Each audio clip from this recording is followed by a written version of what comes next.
Shout out Sniper T on the beat. Tamara to the break of dawn is on the rise, with life on the forefront of the mind. So line for line, you can ride this brain train and you can change your station without even touching the dial. So relax, stay a little bit, but listen for a while. And whether you're bumping this in the whip or in a business fit, it's a meeting you won't want to miss. A meeting for a meal to feed the soul with words for the mind. So sit back, enjoy the ride. Time to take off, it's time to fly. Cause Tamara to the break of dawn is on the rise.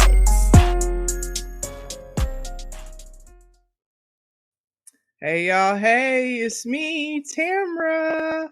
Welcome back, all my regular listeners. Thank you so much for sticking with me. New folks, I don't know how you found me, but I appreciate you stopping through. New episodes drop every Thursday, hot like fire, on all your favorite podcast platforms and YouTube as well. So if you are a visual, I don't want to say learner, visual person, there are visuals on my YouTube channel. The link is in the episode notes.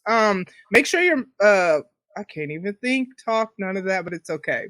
Make sure you're following me on social media. If you're not, if you're watching, my social media handles at the bottom of my screen. And if you're listening, the link is in the episode notes as well. Got a couple guests with me today, so let's go ahead and get into that. Super excited. These are, man, I've been knowing them for a while. We used to work together at somewhere that I will not say because it's none of your business where we used to work. You know what I'm saying? But we had jobs out here, and that's all that matters is we had jobs. No, we have jobs. We are employed. Okay. But anyways, so I'm going to introduce Josh first. And the funny thing about Josh, he used to be my boss, who I didn't like at first. And then look, now he's on my podcast. So obviously we got past that. But he's a husband, father, educator, and a photographer, videographer. So I'll have the link to his Instagram so you can check that out in the episode notes. Appreciate it. Josh, excuse me. Welcome to the show. There we go. I'm glad to be here. Thanks for the invitation. I'm excited. Yep. Me too. And I'm returning because this is a returning guest, is the homie DeQuisha, which again, if you're new to her, she's a wife, mom, educator, blogger, author, podcaster. You know what I'm saying? So welcome her. I'll have the link to all her stuff in the episode notes as well. Thanks for having me back. I appreciate it. Yes, and I am digging the head wrap. I just, you know what I'm saying? Just noticed that. Yeah, y'all get into it. The visuals, YouTube. You know what I'm saying? Like, if I'd have known, man, I'd have put a better shirt on, a hoodie on. I don't know. I don't know either. Oh, if you're watching, y'all know. Yeah, he do got the little, you know what I'm saying? The lights right there, you know, shine bright like a diamond. You know, when we was during the major part of Corona, and we had to do our classes at home. You know, yeah, kids ain't just feeling that white, you know, that plain background. Mm-hmm.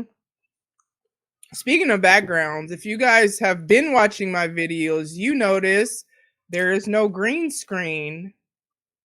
What'd you do with it? I still have it. It's just the way my room was set up before. It was like you could see my bed, my dresser. You know what I'm saying? I don't want all the internet. You know, that's weird. I don't want people to be knowing my bedspread color and all that stuff. You know what I'm saying? Just anybody. You don't even know who it is. But butterflies, boom. Yeah, I love butterflies. Y'all can see that. That's my closets. Everybody got closets. You know what I'm saying? So I feel I kind of like it better because I feel like I have more space. Like the green screen would kind of be like, right? Yeah. You know what I'm saying? So, yeah. I was like, is she going to green the screen or like, what's she going to? No, I actually had like some poles and the whatever and a green screen. It was green and blue. Yeah, I seen it. I just thought you was going to throw like a background back there. Nah, it would have already been up. Like it was a lot of setup, you know what I'm saying? Like, and then making sure it's in the right spot so that all you see is the green screen instead of look off to the left and see the dresser or something, stuff like that. Like in that little corner that's right there, you like see like part of the nightstand down there. Right, like so I we moved on, and I am definitely happy. Okay. All right, y'all. So my question before we get into the real, in the last 7 days, what is the best thing that you did for yourself for self-care? And I don't care who goes first. Yeah, let's get in y'all business. How y'all taking care of yourselves during the Rona?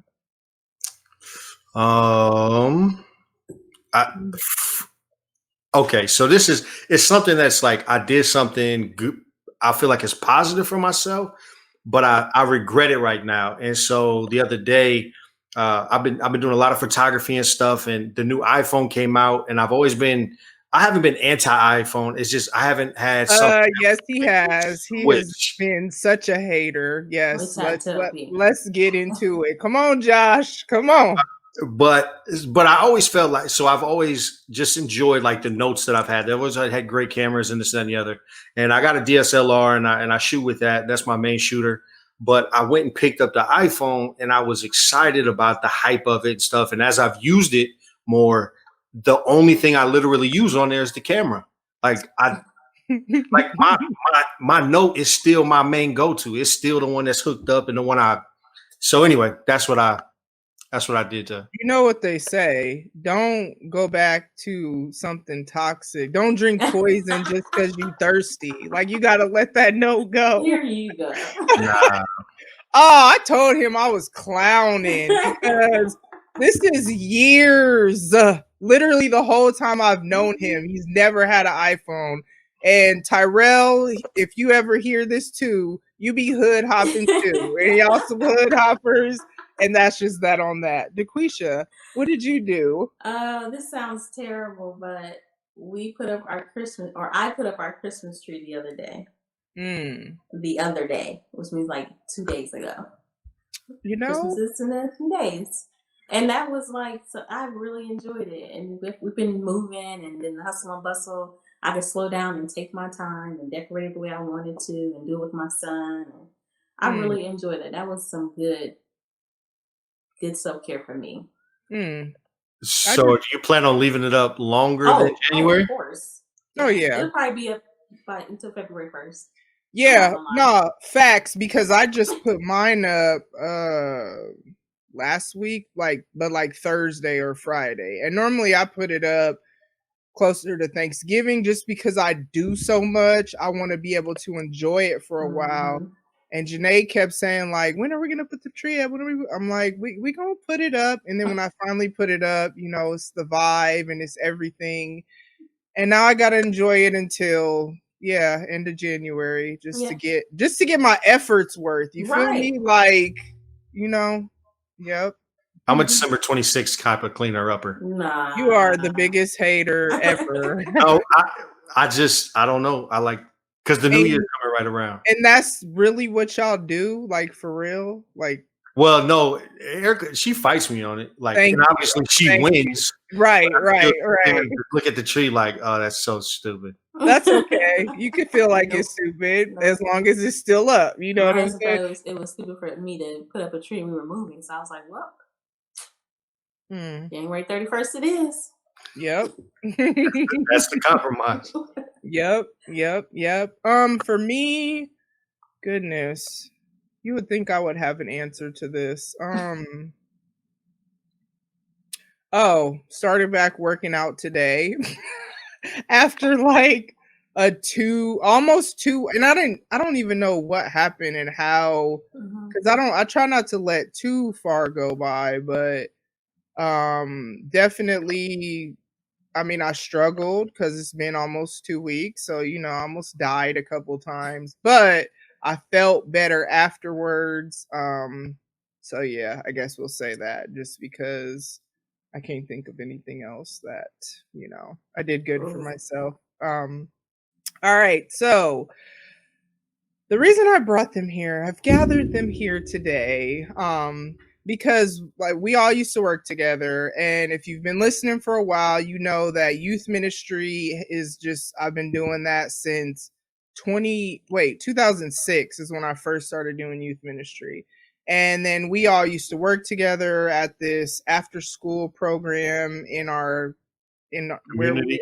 yeah, in our area, somewhere in the United States of America, wherever, you know what I'm saying? But and it's like it's crazy because this is the first time I may be actually done with youth ministry. Like I'm not doing it currently, and I don't know that I'm gonna go back to it, you know. But I still firmly believe in the importance of pouring into the next generation, just pouring into people in general. And I feel like I'm trying to see where I'm at in the age range or whatever. Because youth that were youth are now like having babies, so they're like older.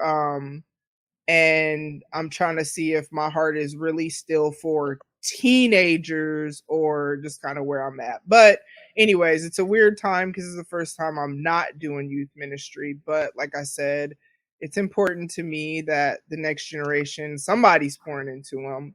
But these two are still actively in the next generation in different ways, professionally for sure, but then also even Daquisha through your creative projects, you know what I'm saying?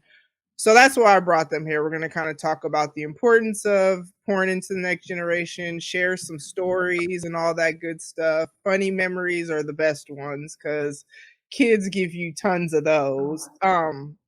Man, especially where we used to work, like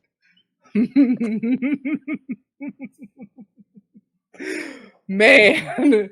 But don't worry, guys, we won't say any names or anything like that. We know better. Oh, But I'm gonna say names. oh Lord. Oh, I'm saying names. Okay, well, the She's views internationally oh known. You no, can say names. the views expressed by Joshua are not necessarily those of Tamara Dawn and Tamara Till the Break of Dawn podcast. Disclaimer. Yeah, let me just put that out there right now. But let's start here. What made y'all even like want to get into youth ministry or working with youth or whatever? And how long have you been doing all of that? I think I've been doing it for 13, 14 years.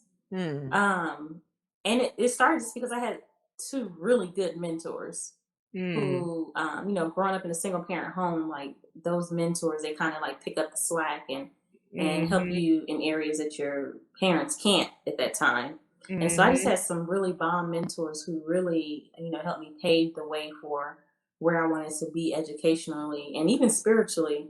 And because of that influence that I got from them, that inspired me, each one teach one, go back and do the same for other young kids in my community. For me, I never really wanted to get into youth ministry. I didn't want to get into ministry at all. And I think it was just one of those things where like God was like pulling me and holding me in this path. And no matter how much I rebelled against it, he just kept me in the path. And now that I'm a little bit more mature and I see what it was about.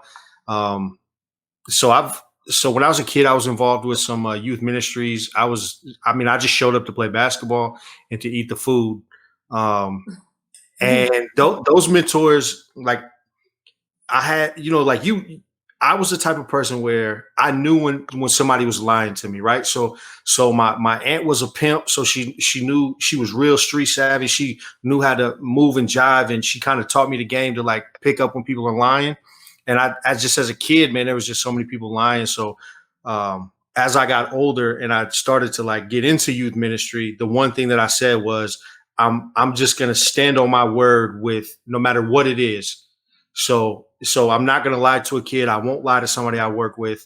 And that's kind of how I got into ministry. And I've been there, I don't know, for a while, since like 2006, I think, 2005, 2006. That's crazy. Daquisha, you saying having mentors pouring into you, that's kind of what made me get into it. And it's funny because y'all know my person that kind of poured into me as a child, Miss Trish. and she spiritually, but even practically, like I remember she braided my hair. I stayed the weekend at her house, and individual box braids. So that's like real love if you finna That's do all bonding. that. Right. Like she loved me for real, for real. But me remembering how I was as a teenager and how just that unconditional love she really has always, even to this day, had for me.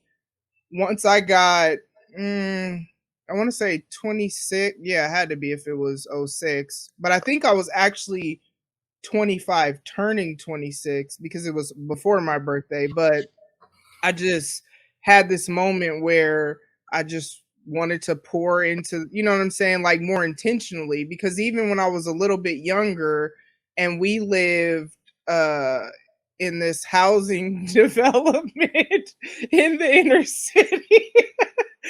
I lived in the projects, but and so I had just had, actually I had all my kids cuz they public housing or whatever, and there were kids around me that, like, I remember one of them, their mom was like a crackhead.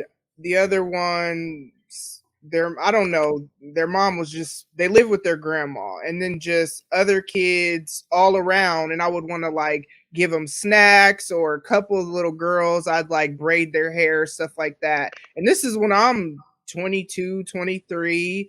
My kids are super little, super little.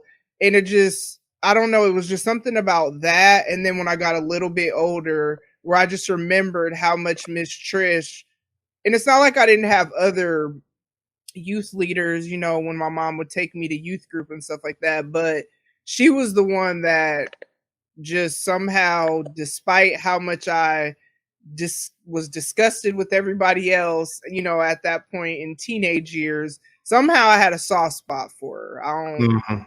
That was the Lord, you know what I'm saying? And so then hit 26, and I'm just like, okay, I want to do this. And it did start with youth ministry, like in the church, but then obviously it moved on to like professionally in different areas, in the places I've worked. And even now, I still have relationship with a lot of the youth that I've known over the years. Like I said, some are adults now. One of them, I just talked to her yesterday because her and her husband I just found out they're pregnant, and I'm like, oh my gosh, like I feel like I'm about to be a grandma. What You're the heck? you're a mentor grandma. What, Right. a mentor mom? Something. I just really, I don't, and it's like there's been other youth that are parents now, but for some reason, something about her, maybe it's because where I'm at, like I'm 40 now, so I'm older, or I don't know, but there was just something about that conversation with her yesterday that I was just like, wow, like a youth that, wow, she about to be a whole parent out here, So I don't know. It's kind of crazy. And then it's kind of like, man, youth, you got to have a heart to work for youth, like for sure, for sure. Favorite, I don't want to say favorite kid because that sounds, Oh no, I got a favorite kid. okay, Josh. No, I'm just playing. I'm just playing. I got a favorite group of kids. Like, so each round there's a kid like, oh, I love that kid, but I have groups of favorites. So I try to do like group activities with all my young men and stuff like that. So I have groups of favorite kids. And I think my favorite group, for their senior year, we went on this Colorado trip. And I mean, just so much Was crazy. it before or after marijuana was legal there? This was before, Oh, but okay. so it was just like, so there was some I don't know how you say it appropriately, but there was some workers who were having a rally. What? Like they were street workers. Okay, gotcha. And they were having this huge rally around this museum that we were supposed to be going to. And so we're walking down the street and you hear some chanting and stuff. And I'm a rebel at heart. So I'm like, man, let's jump in on the protest. Let's go to, and my fellas is the same way. And as we get closer, I said, oh no. And so I got my son with me. So I got my senior boys with me, but my son is like 8, 9, 10. I can't remember. And I mean, these people, men and women, are bearing a lot. Like I'm freaked out. I'm like, no. And the fellas, once we got into the museum, they're trying to go up the stairs, look out the stairs, and I'm trying to rile up the cattle. And that trip right there is probably my favorite memory doing youth ministry. I don't know if I have any favorites, but I've always in all the youth ministry that I've done, like I've worked at a girls' home and have had some crazy stories and crazy experiences with girls, and later on in life, after I've left the organization, I've still you go back and then there's a different appreciation and they love you and all that stuff. But for some reason, the boys have always gravitated towards me. In any organization I've worked in where I've worked with you, I've always had the worst boys behaviorally. And those are the ones who have always been on my caseload and I've worked with, and I think I've really made some great strides with, and I still have relationships with them today. And it's so weird because now I'm a mom of boys. And it's just like I think that God was really shaping and molding my heart to be able to love and care for my boys by putting me in the most challenging situations with other kids who happen to be boys and excelling in a sense. It's funny because I always have these things I want to talk about and I don't ever think about my answer ahead of time. So, I guess because these are the people that I still talk to the most. My little squad from where we used to work when we used to work together. So I'll say their names. I don't even know if I should. I don't know if I want to do that. Shout out to the squad. Y'all know what it is. Y'all know who it is. Right. Y'all know the vibes or whatever y'all be saying. But dang, that made me feel, man, listen. Okay. This I just figured it out. I figured out why it's so different with this one particular woman that's about to have because I'm not doing youth ministry anymore and I work with adults. Even like at my job, I'm training adults instead of training youth. And so I guess I feel more not like grown, but something about always working with youth kind of kept me youthful. Now I'm still me, so I'm still childish and all that stuff. But or a kid at heart or whatever sounds better. But I think that's what it is, that I just feel like an adult now. And like my kids are 21, 18, and 17, and I'm just kind of like but anyways, the squad, shout out to them, because I actually still keep up with them, and even after I left and was no longer working at that place anymore, like I'd have little gatherings and they'd come to my house, you know what I'm saying? And so I think it's just because of us staying connected still even after I left, is probably because for the most part, once you stop doing, youth ministry wherever or stop working wherever, you don't always talk to everybody, but you may see them wherever in passing and it's like, oh, hey, Miss Tamara, they still remember you, but like I still talk to them, and like a few of them more than the others, like actually intentionally text and whatnot. But yeah, we'll just say that squad. You said something, Josh, that made me think of a question, and I should have just said it then. You should have just rock and roll. I should have. I should have. But one thing that I always think about is like the levels to like youth ministry, right? So not necessarily like the levels of leadership, but like just as the kids are growing and getting older, kind of I've always felt like myself, I was growing a little bit with them and moving Mhm. on because the stuff that I would do early in ministry, I stayed far away from Woo! later on in Oh ministry. man. Oh that god. that senior trip that I was telling you about. Now, Mhm. as a young man, because I think I was maybe 25, 26, Mhm. maybe 24, but I'm gonna just say 25, 26. So I was responsible for creating this senior trip for everybody, and I've never planned a road trip in my life. Mm. And my wife was like, "Hey, I'll help you with it." And I was like, "Nah, I'm a man. I got this." Oh my gosh. The crazy thing was I didn't plan for enough money. I didn't when we were getting there, it was like, "Hey, where are we gonna stay at?" And I was like, But you got this because you a man, right? "Bro, man, it was just the Lord, man. It was just so." One of my kids shouts out to him. He knows exactly who it is.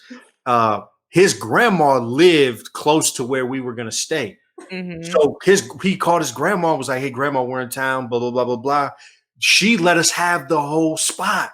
Like Wow. she went and stayed with her friends while we stayed in her house. She came back every morning to cook breakfast. And it's one of those things like, Oh, look at God. look Okay, at won't God. do it.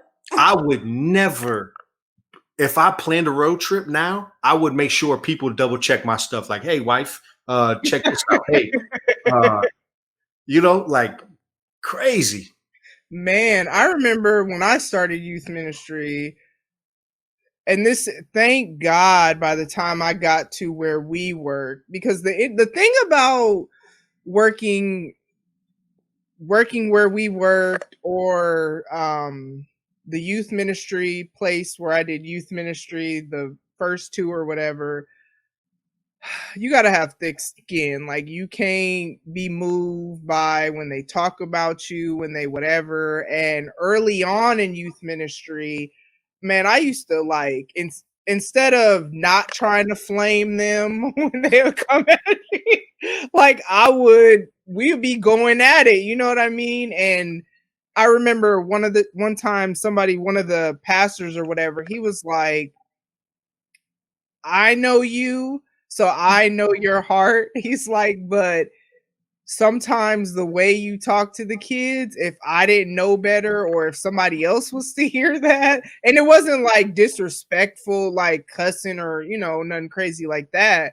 But I But it's learned, like, don't come at me. yeah, Come like at me, I'm gonna come at you. basically. And I had to learn early on that what I say to them is going to be more damaging than anything they could say to me. Same with parenting, because it's like I don't expect my kids to teach me anything, and you do learn from your kids though. You learn a lot about yourself from your kids, but I don't expect y'all to pour into me and whatever, but they expect that of me. So if I'm talking to you crazy because you're talking to me crazy, it's going to be way more damaging for you. And so I had to learn Man, that, like, thank God I learned that early on though, cuz you imagine. that's a ministry right there.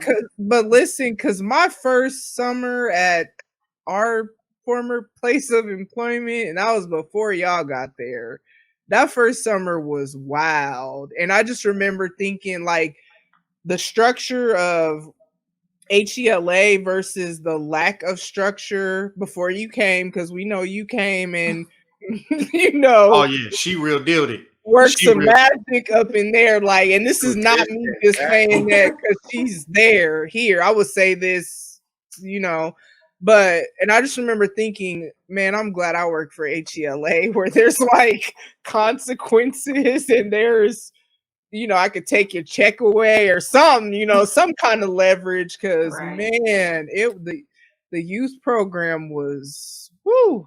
But it's in the funny though because when I walked into our organization, I had already I left an organization where I was really like I was in my groove. I Mhm. had my only issues was the adults that worked around me didn't respect me because of the kids that I work with. They wanted to write them off and expel them and, held them back. And I was their biggest advocate and making sure they're getting across the stage. And even when their mamas and daddies was at work and they couldn't get there and they had a meeting with the principal, I was sitting in the office with them. Like, I was their advocate. So I was the enemy of the staff, never the enemy of the kids, But then my position before that, working with all girls, it was, we were bumping heads, and it was just like, this is what it is. I'm not bending, and you have to, get in line, or you jeopardize your place in programming. So when it came to our place of employment, like, I already deal with girls, 6 to 8 girls and their emotions, and got them through and turned things around. So when I came to our job, I was like, okay, like, this is what we're gonna do. If we're gonna have this, this kind of internal conflict because you lack accountability and structure, then that's what we're going to have, because we got to get this program right, because there's more out of this than you just milking the system and just getting by and being a daycare. This ain't, you ain't coming here to get, my job ain't to save you. That's the Lord's job. You know what I mean? But that's the problem a lot of times with we know what time it is. I'm glad this is why I ain't saying no names.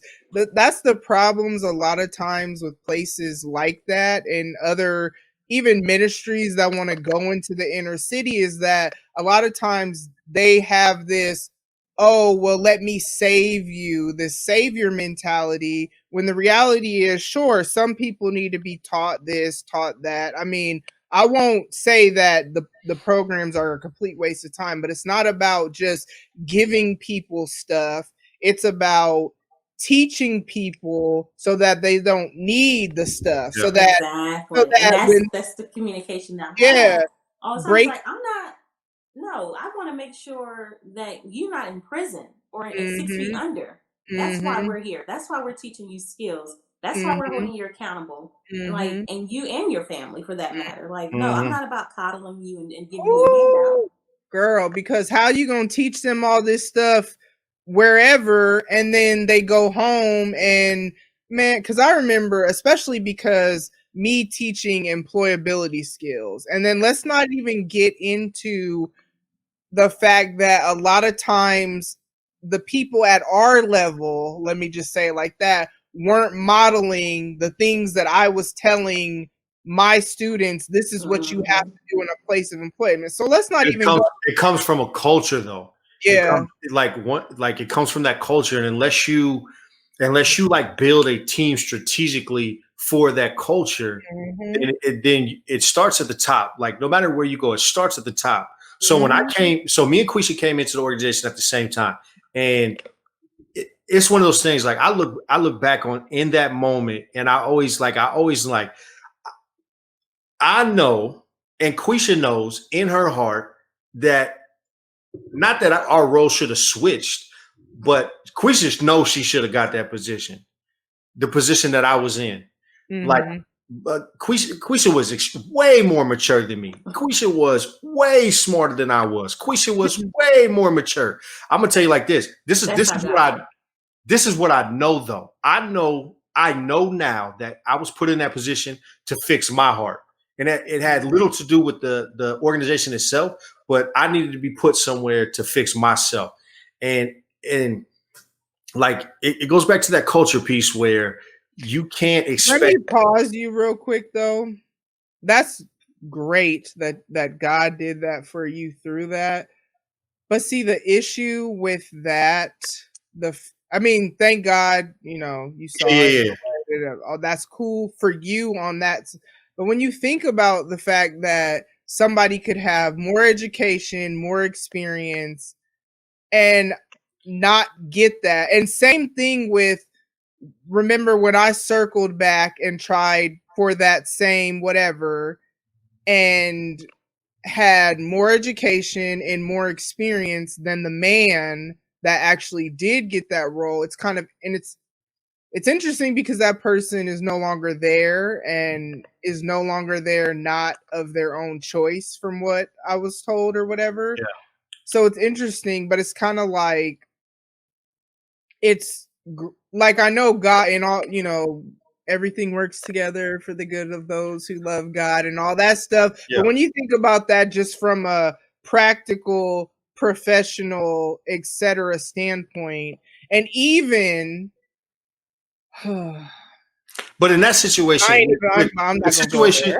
situation with you, Tam, it really the thing that sucked the most is in that time you were going through something, like you were going through something personally, but it was affecting you in all aspects of your life. So not then, after so not your replacement, your replacement when I circle back. Because we were in that when so we're talking about ministry and you talking about levels up and so I truly believe that if I get put in a position, my job as soon as I start that position is to find my replacement. Mm-hmm. So my job is to zero in on somebody and say, all right, I'm going to pour into you because I can't leave this position until I know somebody can feel it better than what I can feel. Right. Mm-hmm. And so Quisha had already left and I was like, all right, so I knew you were out of everyone I knew, I was like, Tam is that go-to person. Right. And it is what it is, man. It is what it is, but then nah, you're right. After I had left, it's one of those things I have nothing to do with that part. Yeah. But the people that you know and who you're close to were advocating for you extremely. Oh, I know. The thing, and there's levels to it. I only have so much authority. I only got so much say. That type of thing. And I'm straight accountable with what I, what I'm saying, who I am, what I've said and all that. But the crazy thing though is, and the beautiful thing about where this is where I'm not bitter. It's just funny to me when you think about how two more educated, more experienced black women, real talk, did not get jobs that they were more than qualified for. You know what I'm saying? But the beautiful thing though is that I'm glad that it worked out the way that it did, because where I am now, and especially with the role that I'm doing right now, is what I've been wanting to get into, staff development and training. And it's crazy because everything I've done up to this done in the past 10 years has prepared me for where I am now. Because I'm even right now a board member of a nonprofit in our area where the mission of the nonprofit, a big piece of it is economic development and like teaching people basically how to become entrepreneurs. And there's like a grant they can get and all that good stuff, but then also discipleship and pouring into people. And there's the goal for there to be a residential program, and everything I learned where we work, but then where I worked before that, you know what I'm saying? Because thank God I worked there first and I had other professional experience in a nonprofit, because then when I got there, I knew enough to where I knew how to write the standard operating procedures for the program that weren't there, that should have been there. And then that helped me realize what I'm most passionate about when it comes to like in places of employment and people doing things right. So then my job now, all I do is look at policy logs, check people's stuff, and basically just make sure people are doing things accurately and training people. Boom, everything I'm passionate about that I wanted it there, but obviously it wasn't for there. It was for, where I'm at now, and then wherever else I'll go. And I know myself. I'm a transitional leader. So God only sends me to places where I'm not going to be for that long. They just need a transitional leader to get you through a storm, and then the Lord sends me on my way. I haven't found a place yet where I'm like, God anchored me down. But in that company, the organization that we work for, and here's the thing: is I don't know. I haven't worked with this person like that to know their skill set in their position now.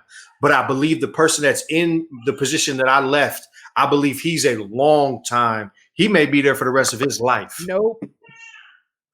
Well, then when I said that person is no longer there, that's what I was talking about. Are we talking about the same person? Yes, we are. Yes, we are. We definitely are. Weren't y'all twins one year for Spirit Week? Yeah, we talk about the same person. What? Nah, that's what? So there was two people before him. There was the person right after me, then he transitioned out, and there was another person that came in, and then that third person. But yeah, no,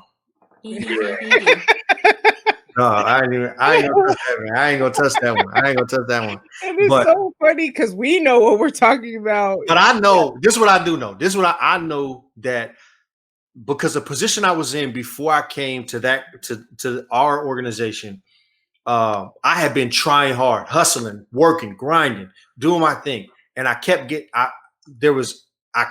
blocked for a position. It was confusing me. And then there was a person I was playing. We go play basketball every day at lunch, and me and this person played 2 games together, right? And I guess it was such like a impression that they were like, "Hey, look, I know somebody that's hiring. I really think you should go for it." And I'm like, "Oh yeah," like, and I'm sitting there like, I have no degree. Like I know who I am and I know what I am, and that's too high for me. That ain't right for me. You know what I mean? But it's one of those things, like the Lord just brought me in, and now, like, the one thing that I feel so blessed on is me and Quisha, we are friends. So that I don't know how she took it. I can only imagine, because I know how I felt. I didn't voice it a ton, but I'm trying to tell you, I felt shame. I felt anger every time for months that I came into that job, because I was just like, I'm looking in the mirror like, dog, you ain't better than her. Like, you know what I'm saying? It's like, it was wild. It was wild. When I got that job, I had just started a master's program for curriculum instruction, in education. And yeah, but me and Josh, we've been friends for 11 years. So that time, like, I had known him for a while, and I was more like, it's cool. I'm only going to be here until I finish my master's, because I knew I was going into the school system. So I wasn't as convicted or, I was. I felt like, oh, cool. I felt some type of way. The thing about it, what I can say, so me being on, not either of you, but me ultimately becoming your employee once they shifted things to where I was under you, I think, and just even stuff that me and Celeste have talked about since then or whatever, I think that for what we all needed as employees, what's up? You were the boss you were the boss that we needed, because I often, well, not as much, no, even still when I'm talking to employees, when it comes up, talk about or repeat some of the stuff that you taught me, especially when you were training me up, thinking that you were going to transition me to your role. You know what I mean? And so it's kind of like, and even the grace that I needed as I was grieving and slipping, and it's, what's crazy is just recently, because man, when grace was the only thing I had. Listen, like, I get it, but go ahead, you got it. When I tell you there's a lot going on in my life, there's a lot going on, and there was a point where I started, because there was so much going on with Janae, I started slipping at my current job a little bit. Not anything like, what was going on back then, but people know my work ethic and know how I get down, so they could see when things are off and know that it's because something is going on, obviously. And so I would like talk to my immediate supervisor about it, because I have a really dope boss right now. It's so funny how even when I was there, which, no shade, I love my first boss as a person, like, and we still talk.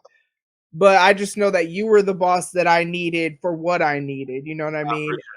But when I got a new role here, my other supervisor, she was cool, but with everything I'm going through right now, I just see like God's grace again, where I have a boss that's like, I talk to her about stuff that I'm going through at times, because it's like we in a pandemic, I'm working from home, I don't have a ton of adults that I really talk to.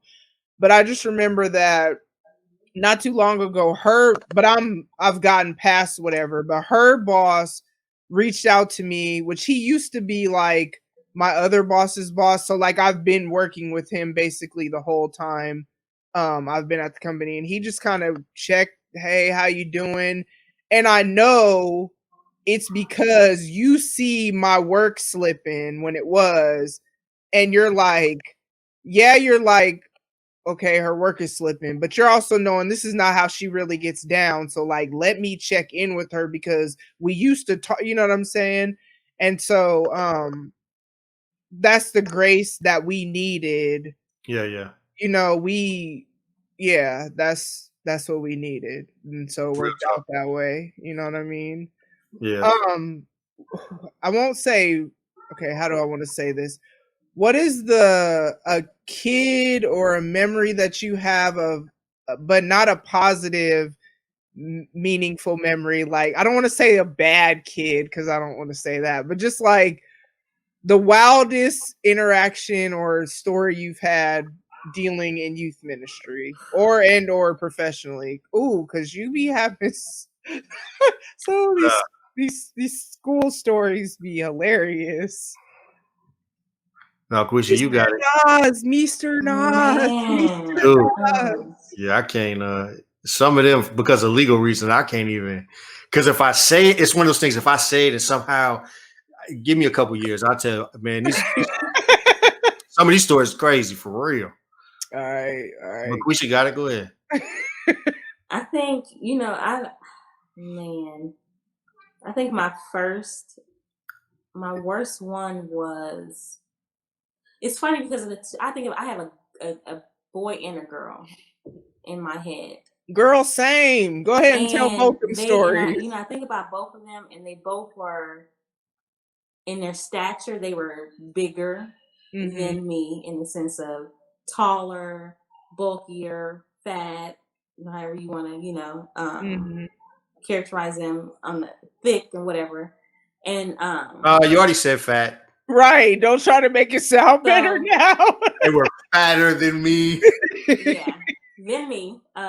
So there was already this sense of, you can kind of push your weight on it. And I'm not that big, but I've never been that type of person. Like, you can be big as a whale, you can be small as a stick. Like, if I say what I say, I mean what I mean, and it's going that way. Yes. And I feel like in my first years of ministry, it was a girl, and she just was very aggressive physically with other girls in the home. And even with me, it was kind of like a Dr. Jekyll and Mr. Hyde. Like, she was very like bipolar in a sense. And so I dealt with, one minute she was great, and the next minute she was, very aggressive and threatening and things like that.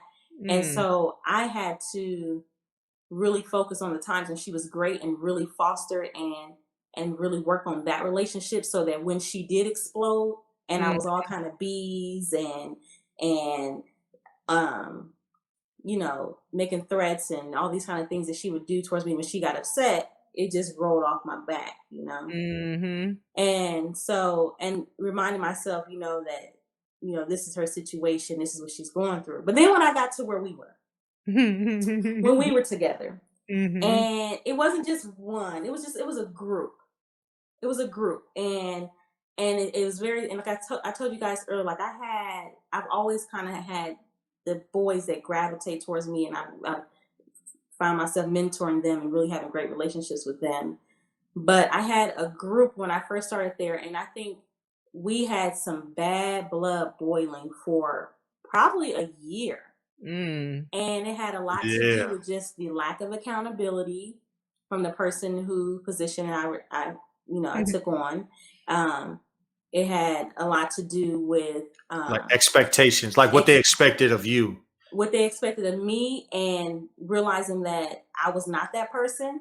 And also that I was a strong Black woman and not the typical person that was in that role. And so I had I've talked to Josh when I first started. I was like, I feel in a sense like my life is being threatened by the actions that they're doing. Like just in I think what was like one time we were playing like dodgeball, and like that popped in my mind. I was like, yeah.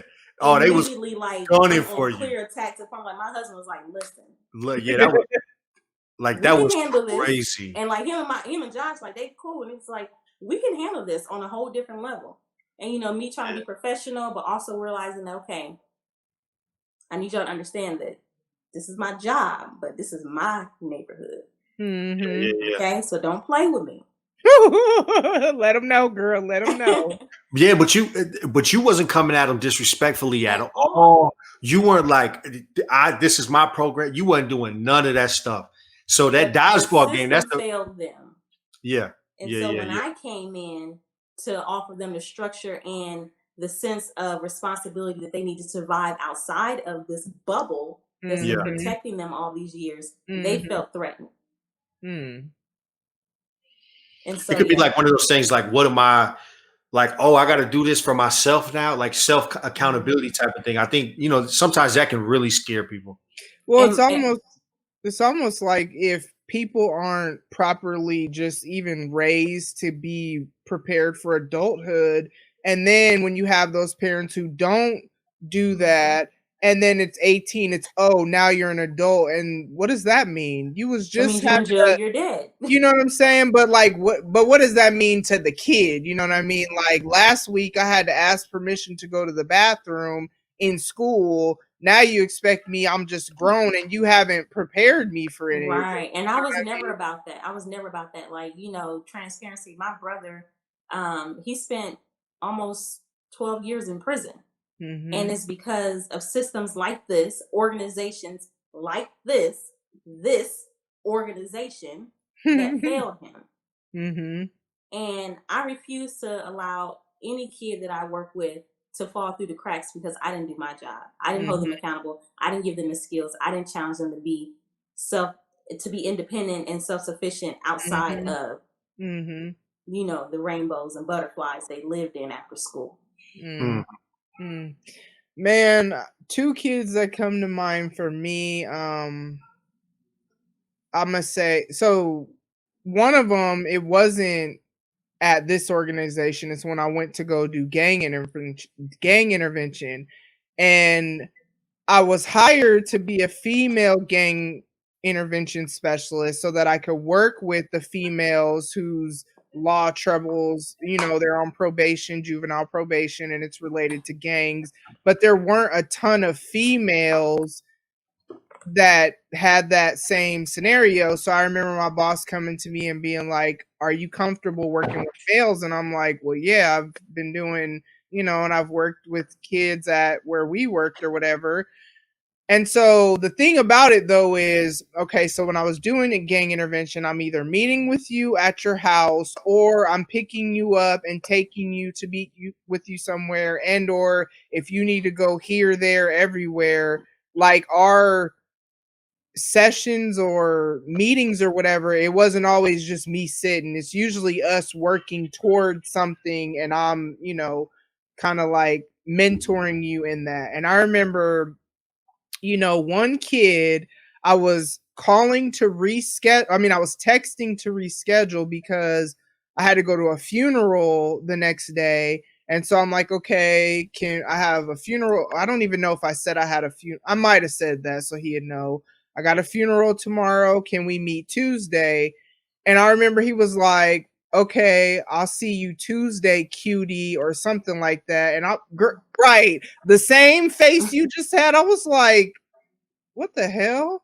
So I said, I'm pretty sure you didn't. How did I say it? I was like, I think you text the wrong person or something. You need to watch who you, like, be careful who you're responding to or whatever. I waited a little bit to see if he'd be like, "Oh, my bad, my bad," and he never did. So I was like, nah. So I screenshot that and sent it to my boss, and I was like, I don't want to work with him anymore, because why would you say that? Number one, I laugh, I joke, I ride with you, take you here, there. I literally just took him to get his state ID so that he could get a job. I can't laugh with you, I can't joke with you, I can't do none of that, because in my mind you might be thinking that I'm on that. You know, especially because he was technically like 18, about to be 19. So you thinking, oh, but I'm grown or whatever, you know what I'm saying? And I remember my boss was like, well, you could, if you don't want to, I understand. And the probation officer was trying to say, well, what if you just talk to him? No, because none of the other kids that I work with that are young men that I've actually maybe spent more time with, none of them came at me like that. Why he thought this was cool, I don't know, but I'm good on that. And then I remember he texted me afterwards and was like, why I don't want to work with him. Because my boss started working with him, and he was like, I don't want to work with him. I don't know if he said throw me away or something like that. And I just didn't respond. And that let me know that I did the right thing, because you're a little bit too attached if you all sad because nah. So there was that. And then the next one, Josh, remember, no, Hulk smash out the door. Man, it's crazy because with this young lady, so this was not my first summer.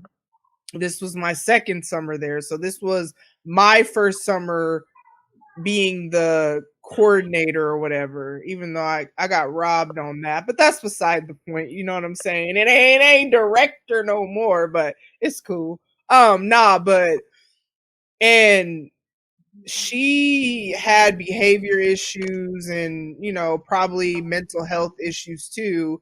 And I just remember she really wasn't a good fit for the program, for the structure the way it was, but she wanted to be a part of it. And so because of course I have that psychology background, and I'm all about individualized stuff when need be, even though that program wasn't at all set up for it. Not at all. At all. But it's how I am. I'm all about the one-on-one. So I created a plan for her success. By the grace of God, she made it through the end of summer, literally by the grace of God. Because I remember one time her just running all over the building and me having to like find her, literally not chase her down, but kind of. One time I had to kind of, I wasn't really running after her, but I had to walk with a little pep in my step, you know what I'm saying?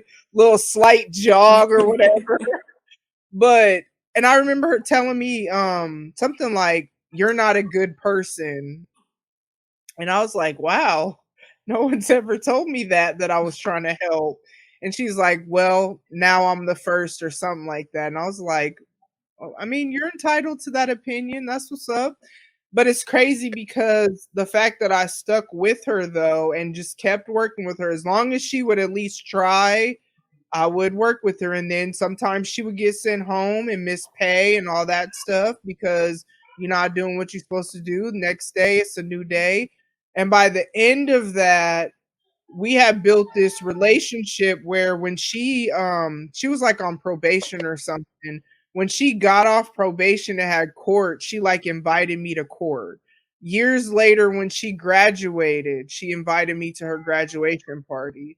Now, the sad thing is that earlier this year, I'm pretty sure it was this year, or was it either earlier this year or last year, and this year feels so long that I don't remember how long ago it was, but she passed away. She was in the hospital, and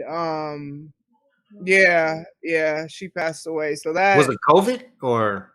Oh, so it had to be last year then, because it was before COVID, and I wouldn't have been able to go to her funeral if it was COVID. So yeah. Yeah.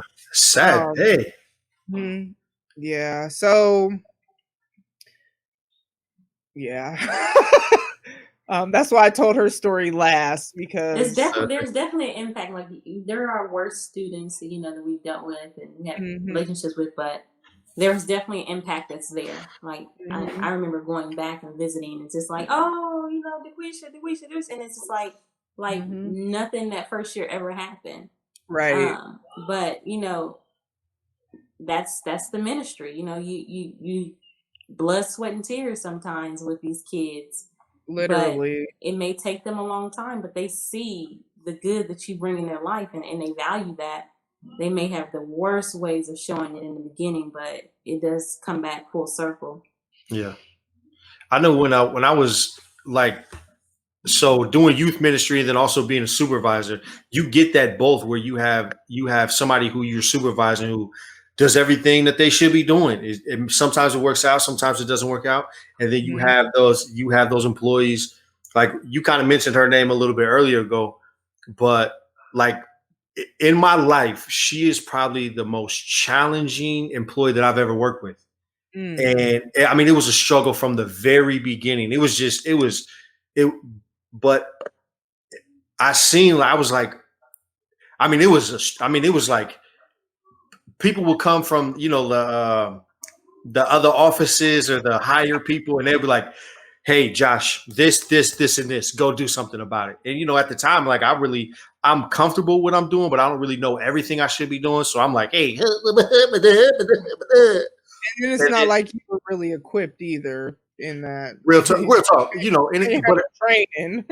Yeah, but like just holding that employee accountable, and I think building that relationship with that employee and all that stuff, like it was a struggle.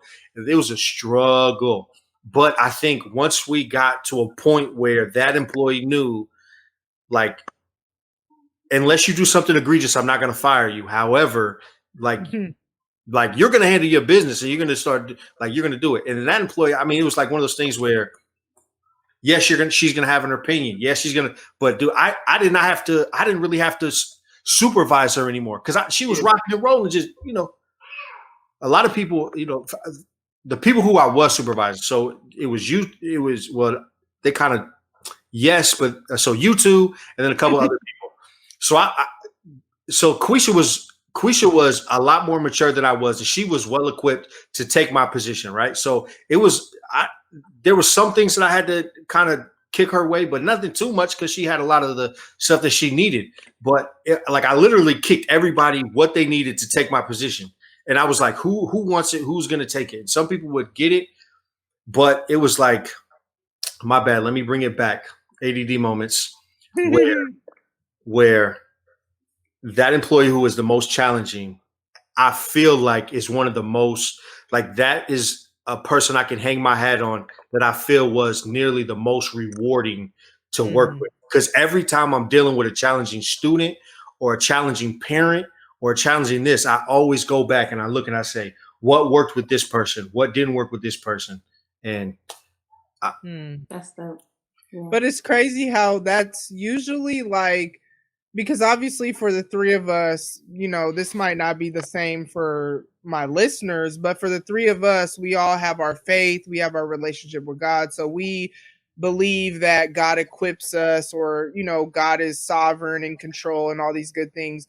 But I believe that because I've really seen it in my life, because it's kind of like you just said, you were equipped for what you're doing now. And I remember you told me, when I used to have issues with my counterpart in my program, and I remember you telling me, and this is just something that has stuck with me, and this is something I've definitely repeated to all kinds of people, is that, so like, background story, I look at life like a video game. I look at, you know what I'm saying, we're on different levels, and it's Super Mario Brothers. So when you're at, level 1, and I've said this on here before, you have the Goombas and the turtles, and that's about it. You got to fight them, whoop-de-woo. Then you get to the the next level, as you get closer to the end of the level, all of a sudden these different kind of monsters come that you're like, whoa, how you jump in and fire and all that.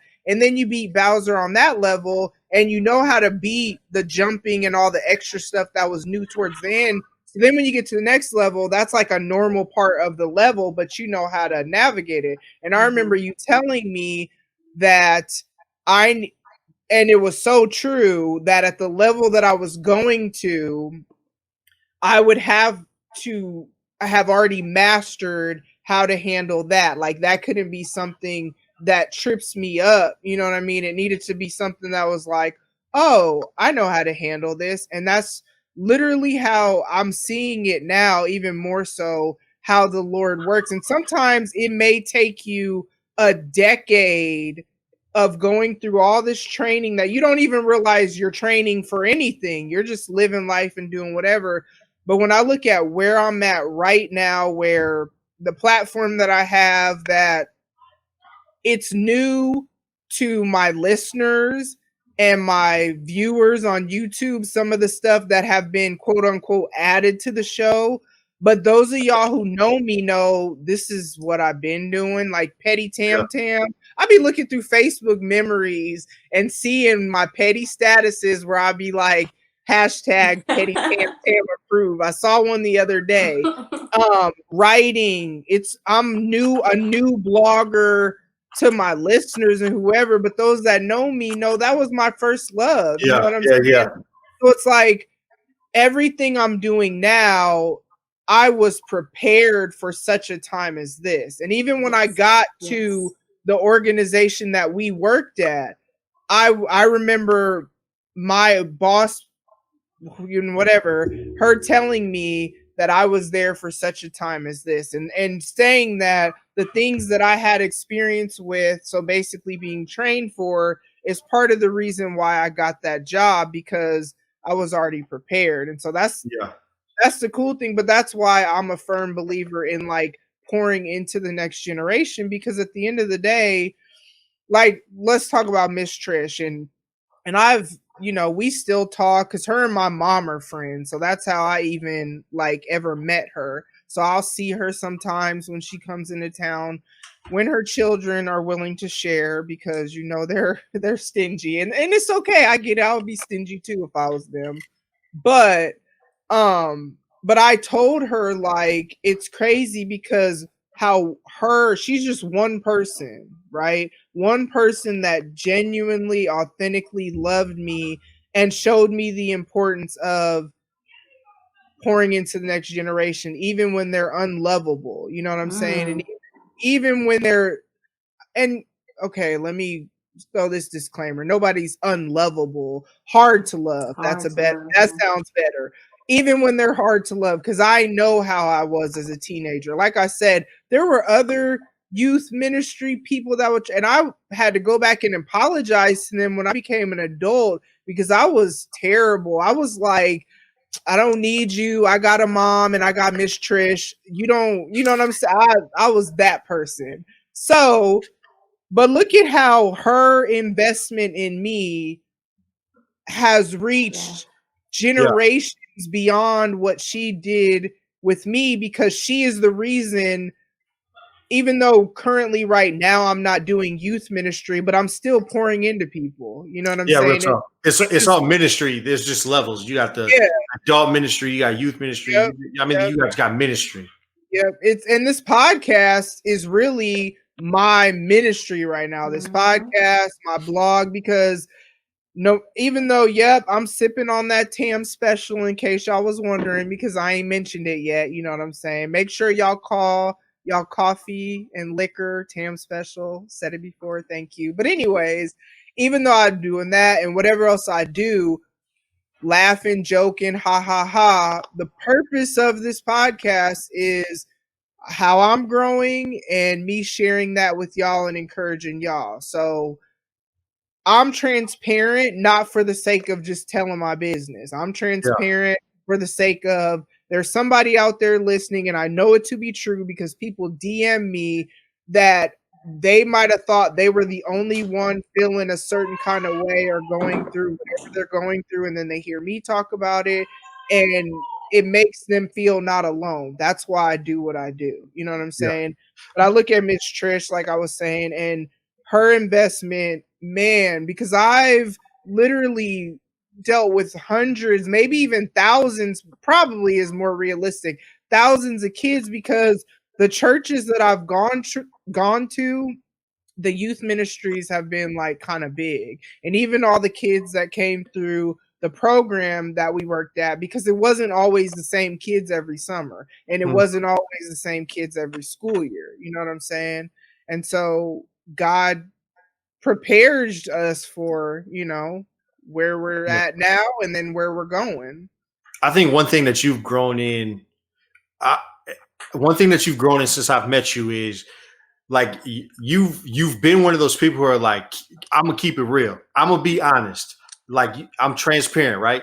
And in my mind I always be thinking that them videos would be like when keeping it real goes wrong, because I mean I've been an open and honest person too, but I think one thing that you've grown in amazingly is this honesty with empathy, right? Like this thing is like, I'm going to tell you how it is, but it doesn't mean I'm going to tell you how it is like I would have 10 years ago or 5 years ago, because back then it probably would have broke your spirit. But now I'm going to say it to you how I should say it to you, but I'm still saying the same message. It just sounds different. You know what's crazy? How I learned, what started me learning that is, dang, this is another person who passed away. It's kind of crazy. But so 10 years ago, I did this internship at the church that I used to do youth ministry at. And it was a summer internship because I was in college then, and I didn't have classes. I don't know how I ended up doing this. Somehow I did this. It was whatever. And there were, all of us in this internship were black except for this one white girl from like small town Iowa. And y'all know my sense of humor on a level that many do not. You only know my level of humor if I don't even messages. Right, facts. Podcast happy hour, shout out to them. Our little group chat, they know what it is. Or if you're someone who I just get comfortable with and just stop caring about if you think I'm crazy or whatever. But y'all know y'all know what it is, man. And I'm me wherever I go. This is how I used to be. And it's not like not me wherever I go, but I've, from this one person that I had a certain sense of humor, and it just didn't vibe with her. She didn't get it. And so I had to learn in that moment that you gotta kind of be all things to all people sometimes. Like how I joke with my little brother, and the things I talk about with my little brother, I don't talk like that or joke like that with my other siblings, because we just don't have that type of relationship. And it just is what it is, or they don't have my sense of humor. Me and Cedric are kind of like more alike, or I don't know. But, and also even with my kids, I know the way I maybe interact with Janae is going to be different than Kayliana, which is the way I joke with them. I really can't joke like that with Devon, because he's takes things a little bit more personally, you know what I'm saying? So it's kind of like that person, I'm Kayleen, RIP to her, because she then passed away like after like a year or so later. She passed away and in a car accident. But she's the one that taught me, started the journey, I'll say, because I am, the older I get and the older my kids get too, and I'm learning a lot about myself and how, man, Janae is my greatest teacher. Let me tell y'all. Let me tell y'all, you know what I'm saying? But she started the journey of me realizing you got to be different, you know what I'm saying? And you got to sometimes have a gentler approach in it. And also that doesn't mean I'm being fake either, because I used to feel like if I'm not who I am, I'm fake, and I'm not fake out here. I'm authentic. You know what I'm saying? Real. I'm real. Oh man, yeah. So crazy stuff. What's the biggest lesson that a youth has taught you? Like your greatest teacher? I guess I already said mine. For me, mine's my son. My bad. Go ahead. You got it. I think for me, it's been that no matter how, especially those teenagers, they're really rough, and no matter how much they don't want you in their business, they want you in their business. And I've had conversations with teenagers that I'm sure that they haven't had those same conversations with their parents, but they want those conversations. And in that, it's just kind of even reminding me as I'm raising my own boys, and just, be open to things that you even don't want to hear your kids say, but they need to say, because they'll find somebody else who's willing to listen. And that's been real. That's real. And in every situation, with every kid I've dealt with, I've been that ear for that adult figure that they just really needed somebody to listen and do without judgment. And that's hard to listen without judgment, but you learn so much, and they pour out so much, and then you can really do the ministry and the work that you need to with the will of the Lord. Yeah, real talk. For me, I was saying it's really my son, because so he's 17 now, and he's been there. I mean, we had him when we were 16, and so I was a kid raising a kid, not knowing how to figure it out, and then I was doing youth ministry in my early 20s, and he loved it. He loved hanging out with my fellas. I mean, we'd have these overnighters where we would game all night, and we'd have different TVs, and he'd always be a part of it. And he was there for the after school program and the alternative programs and all that stuff. And then he became a teenager, and I felt like we had a rough relationship, and it was my fault, because I expected him, because he was around me all the time, and like we had a great father-son relationship, but I expected him to get everything that I was teaching all like my ministry kids, right? But he didn't live the lifestyle that they lived, and he didn't understand a lot of the things that they were going through. And so it's one of those things, like I was doing the ministry to my community, and this is what I grew up in, and this is what I was familiar with. And I didn't know what it felt like to live in a safe environment where a dad will do anything it takes to protect his kids and make sure his kids are protected and making sure they have everything that they need and stuff like that. So our relationship really drifted, we all know, but Quisha, you're really going to know when your kids become teenagers and they start to go through that transition period of finding who they are, and it's like me and my son hated each other. But now that we're out of it and I can look back on it, it was like, man, you showed me exactly who I was as a dad, and everything that I was giving you gave it right back to me.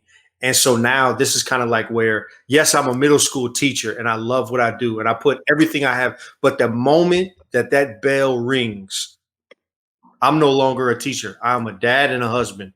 So right now my ministry is full-time husband and dad until they go off to college. So my son was my greatest, because he would say things, and it wasn't until like recently, which in the last couple of years, where he would say stuff and like how, you're not even here. Like you don't even know me. And I was like, oh, so. See, Janae, I'll, I guess, expand upon what I said earlier. Janae has definitely been my biggest teacher, simply because what I'm learning, the older she gets, she literally is actually just like me. I would have never said that probably prior to the pandemic, because now I'm working from home. She was, school from home, and then all this stuff. And we spend a lot of time together these past 9-10 months. And what I realize is she'll say and do things, and then I'll be like, wow, is that how I am? You know what I'm saying? And then I've also learned kind of like what works for me might not necessarily work for her. You know what I'm saying? Like he's saying me how I'm wired, even as similar as we are, it doesn't necessarily mean that's what she needs. And so I've had to learn to have more like, okay, slow down, hold on, let me, especially as she's getting older and about to be adult, you know what I'm saying? And but it's crazy because there've been just a lot of trials and all these things, but my response to it has actually like made our relationship better because my response has been not what she thought it would be. And so then it's made it to where she's opened up more because she'll tell me these things. And it's kind of like I've just reached this place where I realize that I know how I was as a teenager. First of all, she ain't got nothing on me. You know what I'm saying? By the grace of God, she ain't out here like I was. But at the same time, there are a lot of similarities in the way, you know, character and or personality or whatever. But like what works for me doesn't necessarily work for her. And kind of like I have to slow down, listen, not think I know everything because I really don't. And also because I know that I love my mom and whatever, but when I was a teenager, Miss Trist was my like that's who you know what I'm saying? I would talk to her about stuff I didn't even talk to my mom about.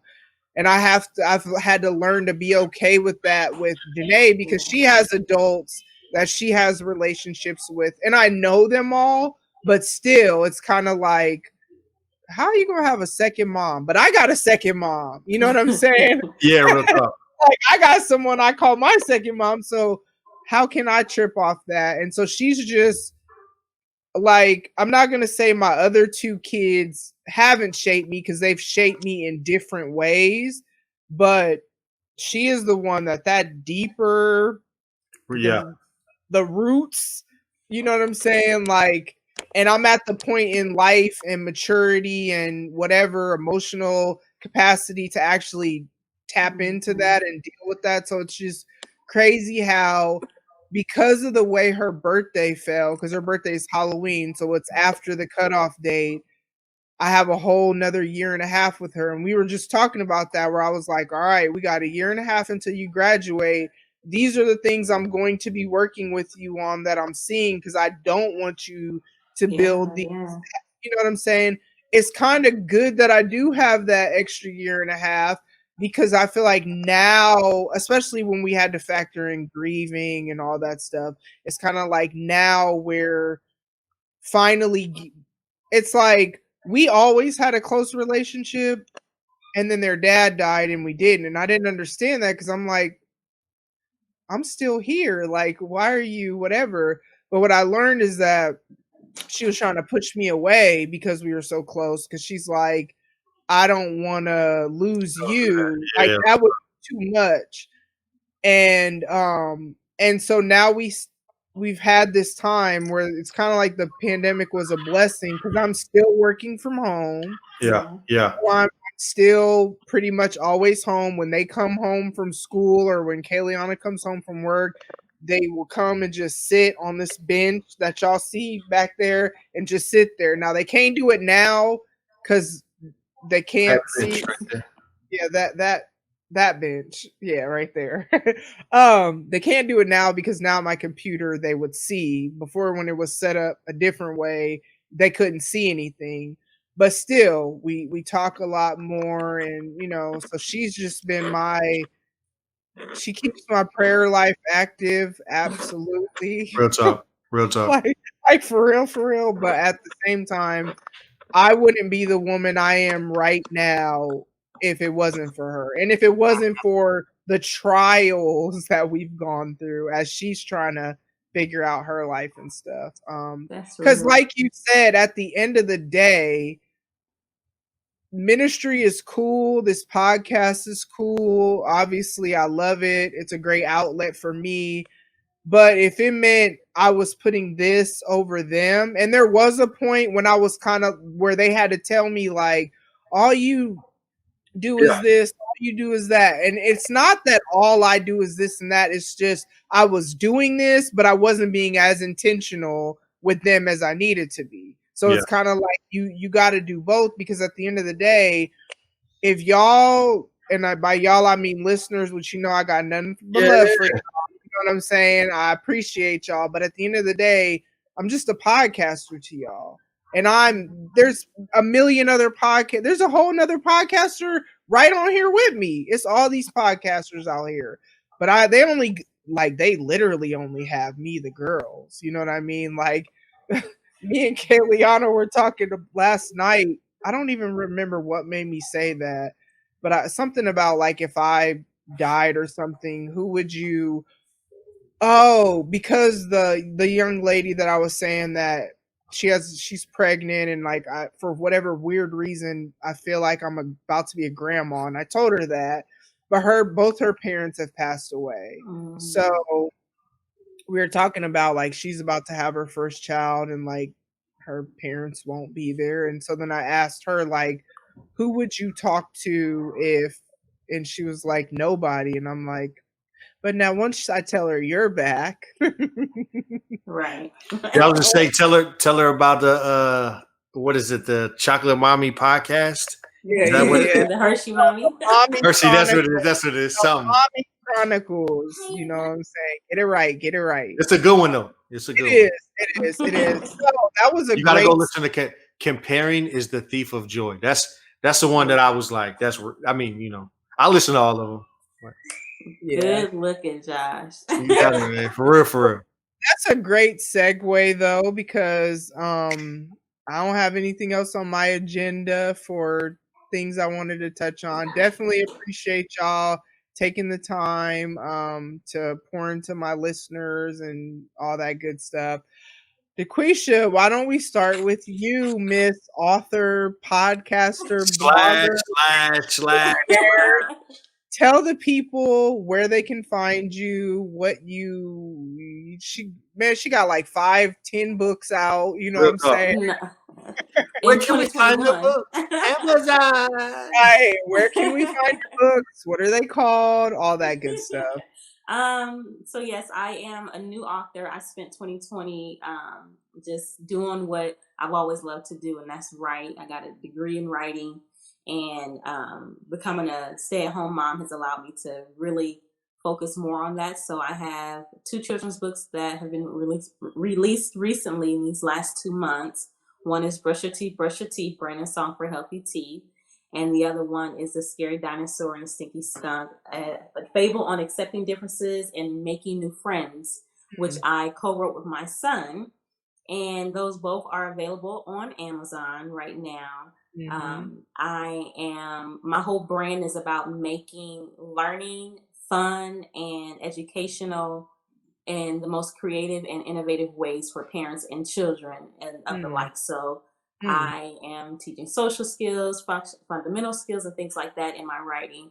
And also just, giving a face and a voice to women and moms of color raising kids in America. So I have a podcast called The Mommy Chronicles, which you can find on your favorite podcast platform. And I also have a website and blog called The Hershey Mommy Chronicles, and it's literally www.hersheymommychronicles.com. And yeah, that's my handle is QueenQ_Writes on Instagram and Twitter. And I will have that in the episode notes. Josh, what you got? So typically, you're a gentleman, like, hey, ladies go first. I don't know why we didn't have her go last.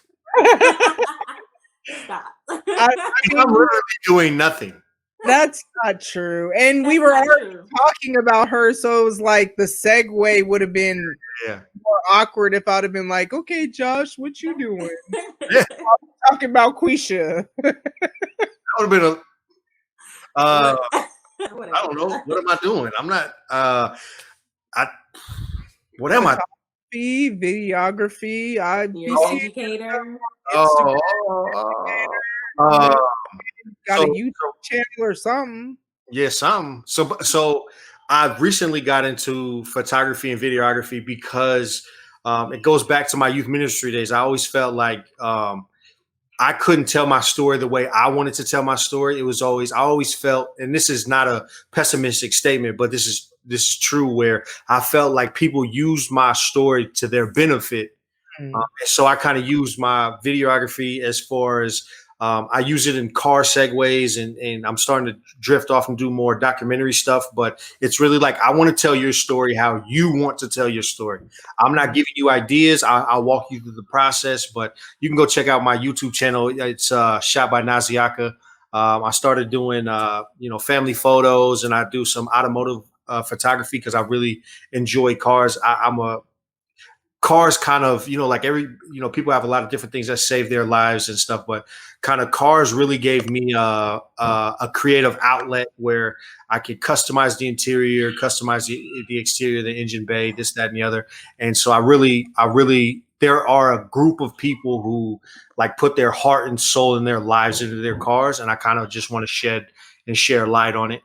And as far as professionally, I'm a middle school teacher. I work in a self-contained behavioral classroom, so pretty tough kids. But right now, I'm working on my principal certification. I should have it in the next couple months, and then we'll see if administration is where I'm going. But right now, I'm literally just being a dad and a husband. Other than that, if anything gets in the way of those two things, I'm not doing it at all. So. I know that's awesome. Right. Well, I definitely appreciate y'all for real, giving me y'all time. This was like a reunion, you know what I'm saying? Laugh about some of the, oh my gosh. I just thought, I want to say her name so bad. Okay, so Josh, you remember when, and if you're watching, you're going to see what I'm about to do, but you remember when that little girl was like, what are you going to do? You're fat. Does she watch your podcast?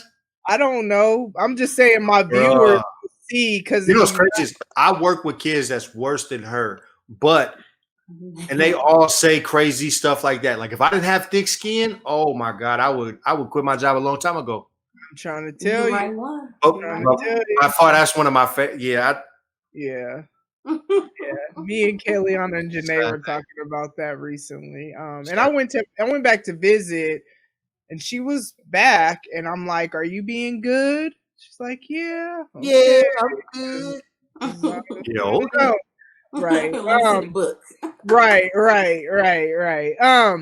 But yeah, I guess I'll do my weekly podcast shout out. So which I can't believe I've never give a shout out to this person, but apparently I haven't. So Once Upon a Nightmare podcast. This is a podcast that I listen to. I love her accent. She's from the UK. So I love podcasts where people are not from the US because they'll have like super dope accents and stuff like that. It's a true crime and horror movies podcast. So it's called Once Upon a Nightmare. I met her in a retweet group. So I love the people that I've met in retweet groups because they support, you know what I'm saying? And we share resources and all that good stuff. So I'll have the link to her stuff in the episode notes. Get y'all some merch. I say this every week. There are hoodies. There are all kinds of stuff on there to inspire, encourage you, all that good stuff. The link is in the episode notes, which basically it's my website, tamrathedawn.com. That's where the one-stop shop for blog. Y'all should be checking out the blog. Comes out the 1st and 15th of every month. As always, make sure you take care of your mental health, your emotional health, physical, spiritual, all that good stuff. Happy New Year, because by the time this airs, it will be the new year. So it's 2021 by the time you hear this, hopefully. Man, I'm not even going to say I'm one of them people that believes once 2021 comes, it's just going to magically be better, because that ain't how it goes. You know what I'm saying? Man, they give you another check, it'll be a little bit better. Yeah, but, you know. I got a couple of bills I can pay. I guess, but you know what I do hope is I hope 2021 is definitely better than 2020 because I know 2020 was like a different type of year. So This was like the hopefully, longest year ever. and that part too. So happy new year, all that good stuff. Thank you so much for tuning in. I appreciate until y'all hear me again, until y'all see me again, which you should be watching on the visuals on YouTube. But anyways, I will see y'all next time. Bye. Turn up. Ladies and gents, this concludes transmission. Tune in next time for a whole new edition. Another adventure and mission to share, be heard, and clarify the vision of this whole new world for